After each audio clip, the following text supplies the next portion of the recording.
बिस्मिल्लाहिर्रहमानिर्रहीम। अस्सलामुअलैकुम वरहमतुल्लाहि वबरकातुहू।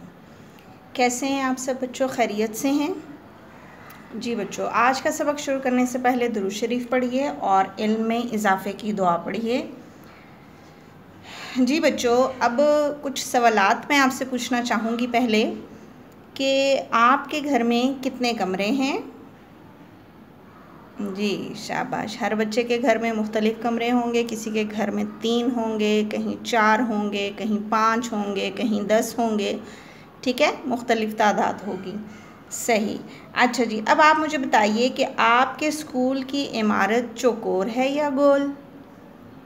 जी बिल्कुल सही, आपके स्कूल की इमारत चौकोर है। सही। अच्छा जी, अब मुझे बताएं कि आपको किस किस्म की इमारत पसंद है? जी शाबाश। हर बच्चे की पसंद मुख्तलिफ़ होगी। किसी को किस तरह की इमारत पसंद होगी, किसी को किस तरह की इमारत पसंद होगी। बिल्कुल सही।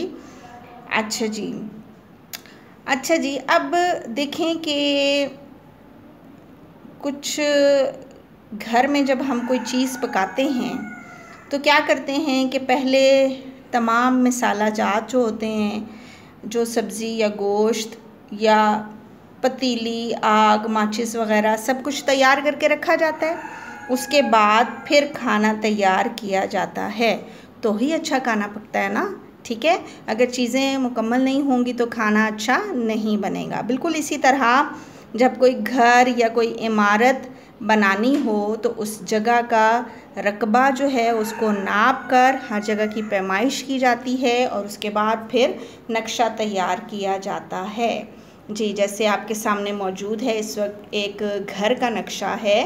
जी देखिए, उसमें बैक साइड पे सोने के कमरे के साथ एक गुसल खाना है, यहाँ इस सोने के कमरे के साथ गुसल खाना है और यहाँ पीछे सहन है। फिर मेहमानों का कमरा है, साथ में बावर्ची खाना है, फिर मेहमानों के कमरे के साथ एक गुसल खाना है, फिर सहन है, फिर यहाँ पोर्च है, यहाँ पे मेन गेट है और ये सीढ़ियाँ हैं ऊपर वाली बिल्डिंग में जाने के लिए।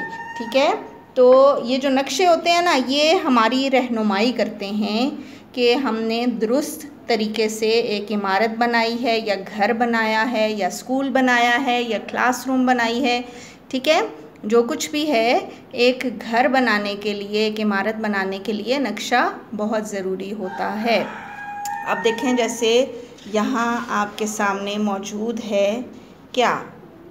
जी बिल्कुल सही, कमरा जमात का नक्शा है। यहाँ पे देखिए, ये कमरा जमात का दरवाज़ा है, यहाँ सामने उस्ताद के बैठने की जगह है, ये तमाम बच्चों के बैठने के लिए डेस्क हैं और इस दीवार में खिड़कियाँ भी लगी हुई हैं। ठीक है, ये है एक कमरा जमात का नक्शा। जी बच्चों, अब नक्शा जो है वो कितना अहम है हमारी ज़िंदगी में। जी आज का हमारा सबक भी है नक्शा। हम खोल रहे हैं इकरा उर्दू। यहाँ पे है हमारा सबक, सफ़ा नंबर 38 पर नक्शा। ठीक है, आज हम मुताला कर रहे हैं, सबक है हमारा नक्शा। जी तो शुरू करते हैं। गौर से सुनिए बच्चों, तुम जिस कमरे में बैठे हो ज़रा इसके चारों तरफ नज़रें घुमाओ। ये एक कमरा है जिसमें एक तरफ तुम्हारे उस्ताद बैठे हैं। ये कौन सा कमरा है बच्चों? ये कमरा जमात है, कमरा जमात का नक्शा है। ठीक है, जिसके बारे में हम पढ़ रहे हैं, ये अभी मैंने आपको दिखाया था, इसी के बारे में हम पढ़ रहे हैं। जी ये एक कमरा है जिसमें एक तरफ तुम्हारे उस्ताद बैठे हैं, उनकी कुर्सी के आगे एक मेज़, सामने बच्चे और उनके डेस्क हैं। दाहिनी तरफ खिड़कियां हैं और बाईं तरफ आने जाने के दरवाज़े हैं। दीवार पर नक्शे और तस्वीरें हैं। कैलेंडर और घंटा भी लगा हुआ है। या घंटा से मुराद क्या है?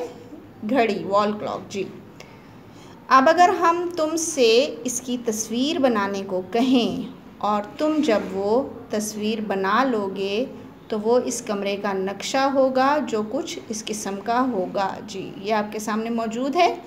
जी ये देखिए, यहाँ एक तरफ खिड़कियाँ हैं, ये दरवाज़ा है, फिर ये सारे डेस्क हैं बच्चों के बैठने के लिए, ये उस्ताद के लिए जगह बनी हुई है। ठीक है, अगर आप बनाएंगे तो इस किस्म का बनाएंगे जी। तो बच्चों, तुम्हारा ये कमरा जिस मोहल्ले में है, तुम इस तरह इसका नक्शा भी बना सकते हो। इसी तरह जिस शहर में ये मोहल्ला है उसका नक्शा भी बना सकते हैं।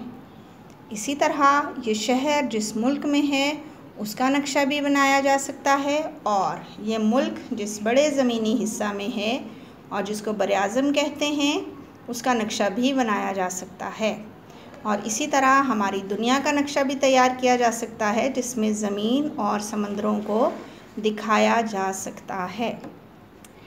जी बच्चों, आज हमने पढ़ा सबक नक्शा, जो कि इकरा उर्दू सफ़ा नंबर 38 पर। जी बच्चों, अब आप मुझे बताएंगे कि आपने सबक पढ़ा।